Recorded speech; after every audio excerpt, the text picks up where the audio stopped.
Alright guys, so welcome back to day 2 of this winter project.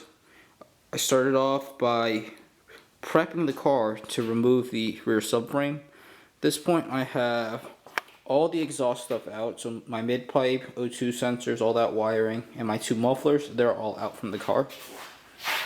The next thing I did was get started on the little things that connect the subframe to the car. So as you can see, calipers are out, rear spring's out, and the rear shock is out. Now let's take a look at under the car.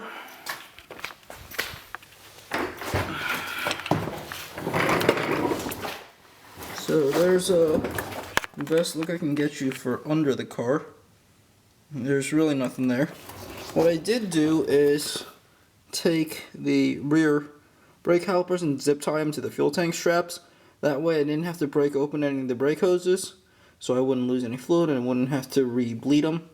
I was really afraid of losing fluid from the master cylinder, and then I'd have to bench bleed it, because I'm not really equipped to do that by myself. So this way saves me a lot of grief from having to bleed brakes. The next thing I did was those diff output flange bolts, they're all broken loose, so when I decide to take the diff out with the subframe out, that will be easy to take out. And the other thing I did was that, which is the diff input flange. And that has been loosened, so when tomorrow comes around, I just take those all off so I can get it unbolted from the drive shaft. What's left is these e-brake cables right there. I have to disconnect those from this inside of the cabin. I've already marked where the nuts stop at with a paint pen, so I can tighten them back up when I reinstall the car without having to deal with readjusting the parking brake. And I also need to undo all these wires to the ABS sensors, brake pad wear sensors, and also the diff speed sensor back there somewhere.